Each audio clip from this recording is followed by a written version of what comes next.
আলাইকুম প্রিয় দর্শক, আজ আমরা জানব এমন একজন সাহাবী সম্পর্কে যিনি ইসলাম গ্রহণের আগেও ছিলেন একজন অত্যন্ত সম্মানিত ব্যক্তি, যিনি ছিলেন অত্যন্ত লাজুক ও মিষ্টভাষী, যাকে তার এই মহৎ গুণাবলীর জন্য তার সম্প্রদায়ের লোকেরা খুব ভালোবাসত। প্রিয় দর্শক,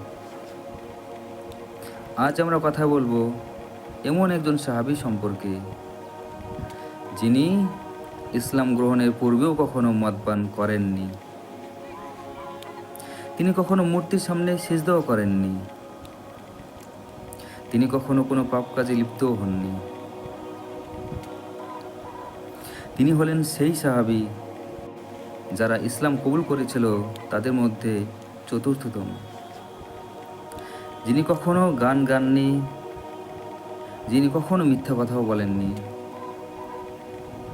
যিনি শুক্রবার আসলেই গোলাম আজাদ করতেন, আর যদি কোনো শুক্রবার হাত খালি থাকতো তাহলে পরে অন্য দিন তিনি গোলাম আজাদ করেছেন। প্রিয় দর্শক,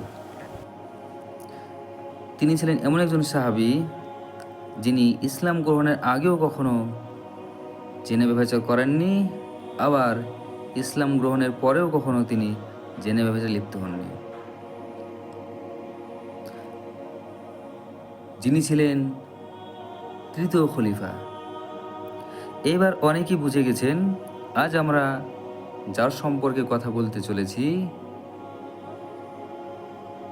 সেই সাহাবীর নাম হযরত উসমান বিন আফফান রাদিয়াল্লাহু তাআলা আনহু।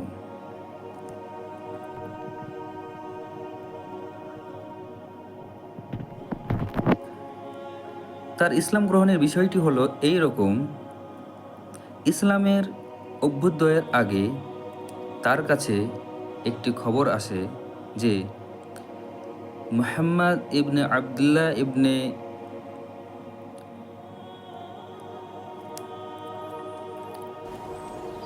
মুত্তালিবের কন্যা রুকাইয়ার বিয়ে হয় উতবা ইবনে লাহাবের সঙ্গে। আর এতে তিনি খুবই কষ্ট পান, কারণ উতবার আগে তিনি কাজটি করতে পারেননি, কারণ তিনি ছিলেন একজন উন্নত চরিত্রের রমণী, আর সেই সঙ্গে ছিলেন একজন খুব ভালো অভিজাত পরিবারের। তাকে হাতছাড়া করার কারণে তিনি খুব কষ্ট পান, আর সেই দিন তিনি মনে কষ্ট নিয়ে দুঃখ ভারাক্রান্ত হয়ে তিনি বাড়ি যান। আর বাড়িতে গিয়েই তার সঙ্গে দেখা হয় তার খালা সয়দা বিনতে কুরাইজের সঙ্গে, যিনি ছিলেন খুবই বুদ্ধিমতী, বিচক্ষণা একজন প্রবীণা নারী।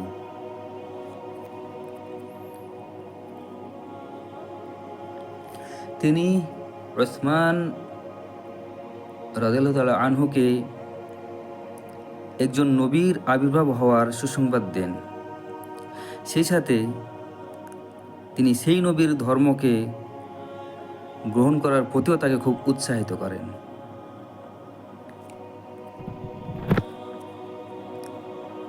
উসমান রাদিয়াল্লাহু তাআলা আনহু তার খালার কাছে এসব কথা শুনে তিনি পথে যখন হাঁটছিলেন তখন হাঁটতে হাঁটতে তার খালার কথাগুলিকে ভাবছিলেন। আর সেই সময় তার সঙ্গে সাক্ষাৎ হয়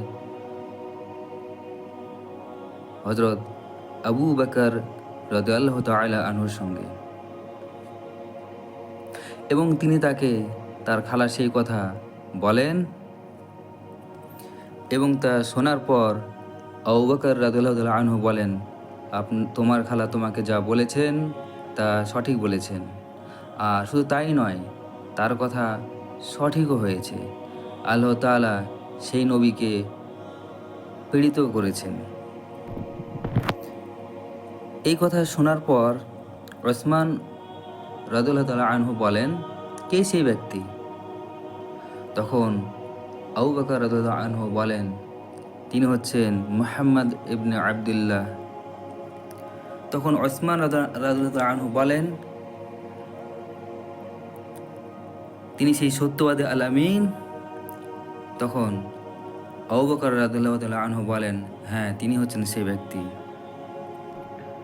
তখন তিনি আবু বকর রাদিয়াল্লাহু তাআলা আনহুর সঙ্গে নবী মুহাম্মদ সাল্লাল্লাহু আলাইহি ওয়াসাল্লামের সঙ্গে সাক্ষাৎ করতে যান।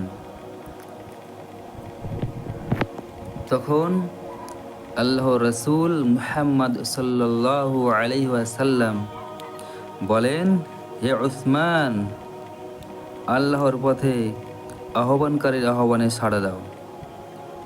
আমি তোমাদের কাছে আল্লাহর রাসূল হিসেবে প্রেরিত হয়েছি।